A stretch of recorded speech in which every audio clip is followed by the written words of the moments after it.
Bismillahirrahmanirrahim. Alhamdulillahirabbil alamin.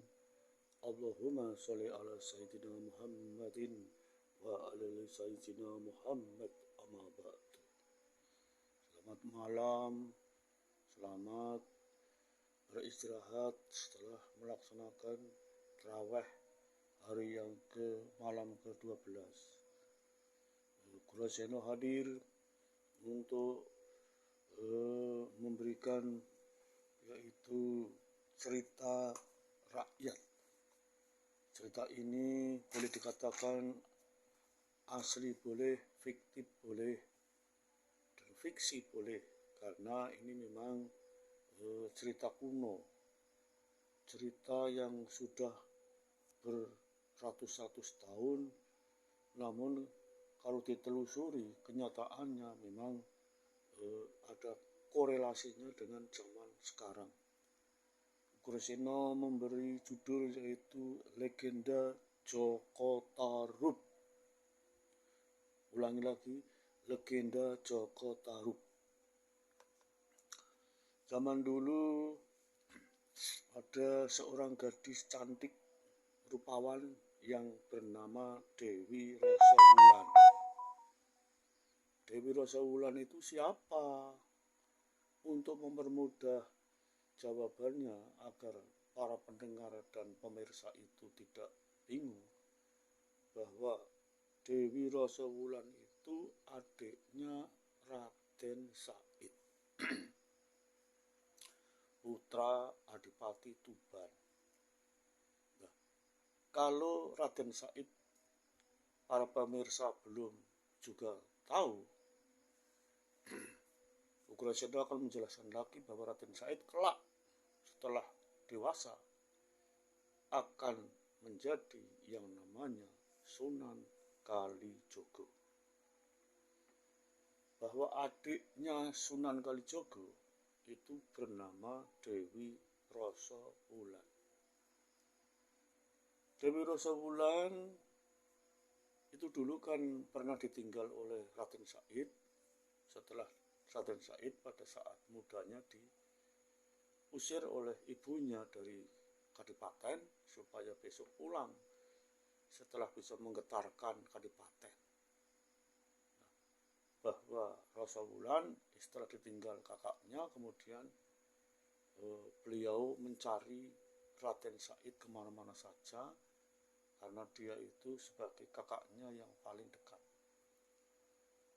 Dewi Rosawulan adalah adiknya Raden Said, putra Adipati Tuban, melaksanakan bertapa di sebuah hutan perawan. Hutan perawan itu hutan yang tidak pernah dijamah oleh tangan-tangan jahil, masih asli. Nah, di hutan perawan itu banyak sekali kijang-kijang yang sangat indah. Disitulah Dewi Rosawulan mengadakan yaitu bertapa kijang, bertapa dengan para kijang. Setiap hari itu dekat dengan kijang. Nah, saat itu suatu hari itu panasnya bukan kepalang. Akhirnya Dewi Rosawulan mencari telaga. Telaga itu kalau sekarang belik. Belik itu ya sebuah pemandian tetapi di dalam hutan. Ya. Airnya masih asli, jernih. Ya. Kemudian karena berpikiran bahwa tengok kanan, tengok kiri, tengok ke bawah tidak ada orang, maka Dewi Rosawulan akhirnya satu persatu melepaskan pakaiannya untuk mandi. Kemudian tubuhnya dimasukkan ke dalam telaga. Tak, tak, tak. Dewi Rosawulan akan bicara. Panasnya bukan main.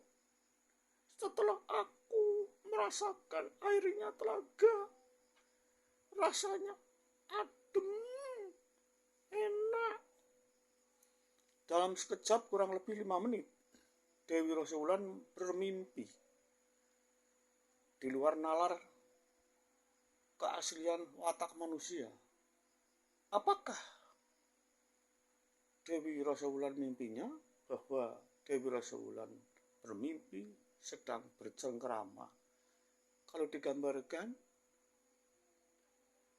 merintih-rintih karena sudah dipeluk oleh seorang laki-laki tampan. Ya, aku seperti baru bermimpi. Apakah ini asli? Apa ini mimpi-mimpinan?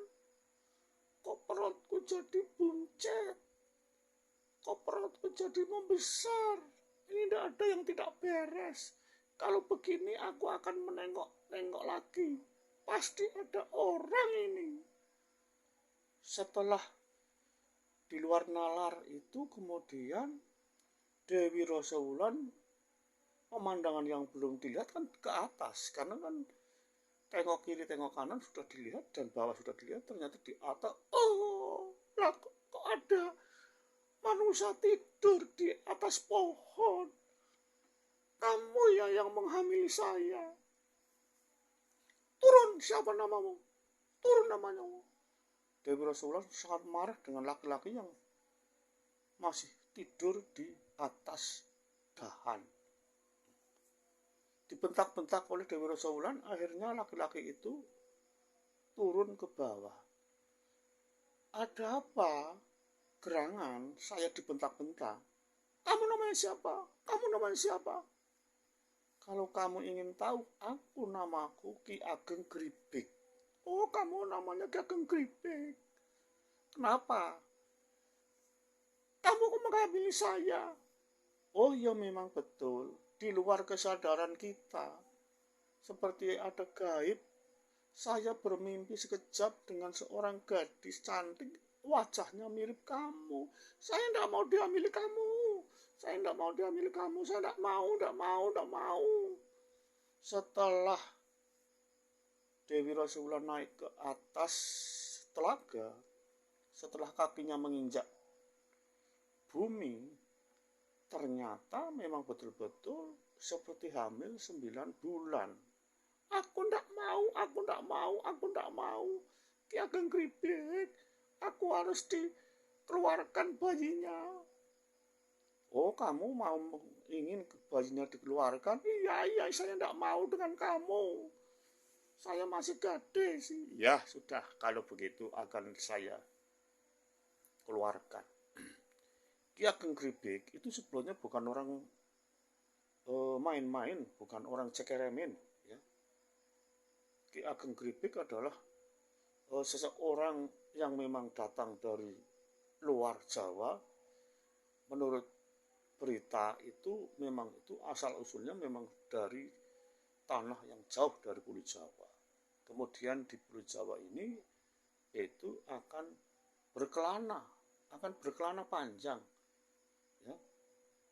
Ya, ingin menyebarkan agama Islam di Pulau Jawa supaya orang-orang yang tadinya memeluk agama Buddha, agama Hindu, agama Siwa, cepat yaitu orang Jawa sudah bisa memeluk agama Islam. Kemudian Ki Ageng Gribek karena sakti Mandraguna, kemudian dia mengeluarkan doanya supaya bayi tersebut bisa keluar. Bismillahirrahmanirrahim. Alhamdulillahirrahmanirrahim. Mudah-mudahan bayi cepat keluar. Keluar.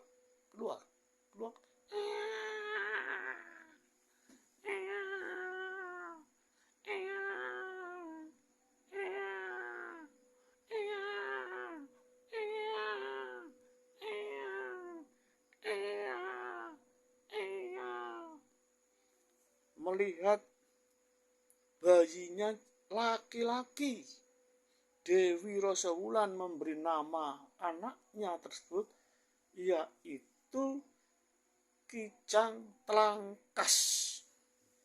Aku beri nama Kijang Tlangkas. Kamu ikut ayahmu ya, aku akan pergi. Akhirnya Dewi Rosawulan meninggalkan bayi abang yang baru dikeluarkan oleh Ki Ageng Gribek. Ki Ageng Bribek akhirnya, bayi kamu sial ya ditinggal ibunya. Aku gendong ya, akan aku berikan kepada orang yang kira-kira bisa memelihara kamu. Di sebuah desa yang dekat dengan hutan ada seorang simbok biung ibu Rondo Tarub. Pada saat itu ibu Rondo Tarub sudah ditinggalkan oleh orang tua suaminya yang bernama Tarub.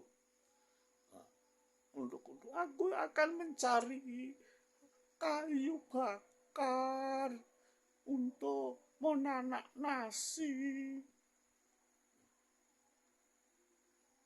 Ibu Rondo Tarub akhirnya ketemu dengan Ki Ageng Gribek.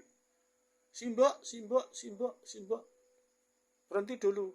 Ada apa? Kamu punya anak enggak? Saya selama berumah tangga tidak pernah punya anak.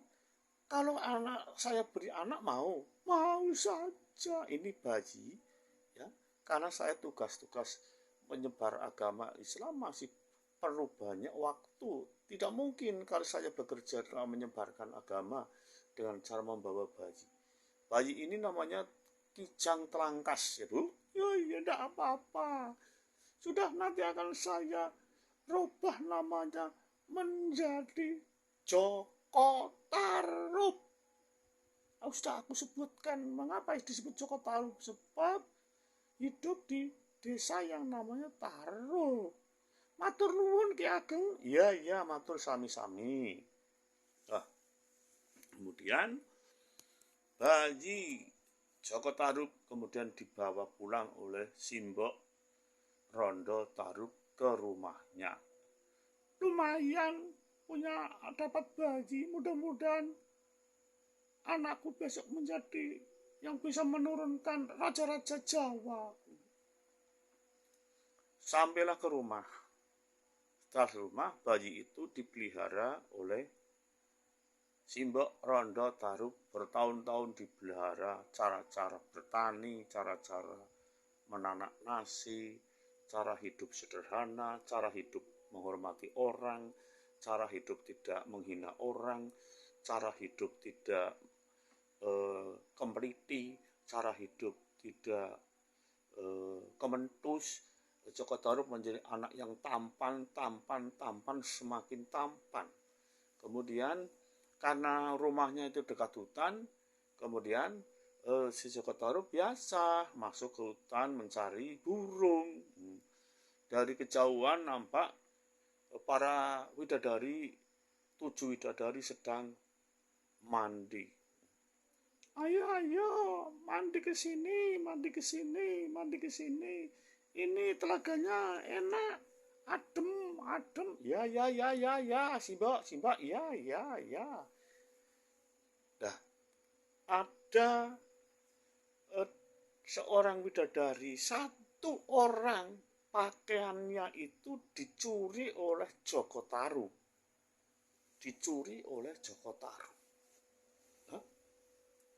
Nah, kemudian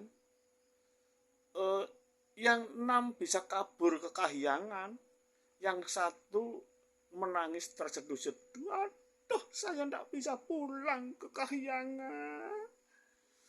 Siapa yang mencuri pakaianku? Akhirnya setelah didekati, lama-kelamaan Joko Tarub karena manusia biasa, hatinya luluh. Kamu namanya widadari siapa?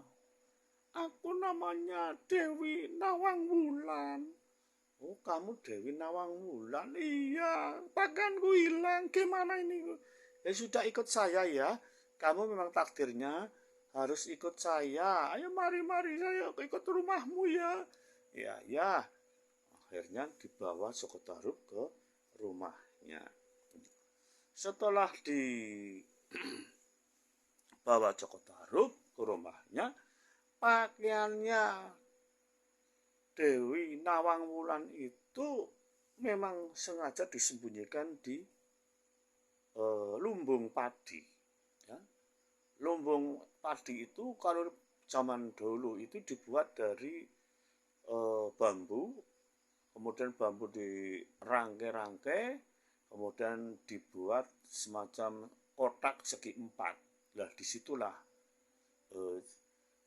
saya dapat melihat dulu orang tua saya bahwa yang membuat lumbung padi itu berbentuk kotak dan dibuat dari bambu. Tujuannya itu menyimpan padi pada masa paceklik, disimpan padinya, nanti pada saat itu paceklik itu digunakan untuk membiayai hidup. Nah, kemudian Dewi Nawang Wulan ini memang memasak nasi cuman menggunakan cara-cara yang tidak wajar seperti manusia. Paling beras berapa gelintir, tetapi bisa menanak nasi satu kendil, ya. Satu kendil. Lah, pada saat itu, ya, bahwa Joko Tarub dan Nawang Wulan ini akhirnya mengadakan hubungan suami istri, seperti layaknya suami istri. Takdir mengatakan bahwa berumah tangganya Joko Tarub dan Nawang Wulan itu menurunkan anak, yaitu diberi nama Nawangsih, Dewi Nawangsih. Ya. Joko Tarub, iya Dewi Nawang Wulan, aku sudah hamil dengan kamu. Oh, kamu sudah hamil? Iya, waktunya saya harus melahirkan. Akan diberi nama, siapa ke anakku dengan anakmu? Akan saya beri nama Dewi Nawangsih. Ya, Dewi Nawangsih. Iya. Pada saat itu memang takdir Tuhan, takdir Allah bahwa perbuatan yang tidak sejalan dengan kebetulan itu akan terungkap juga. Pada saat itu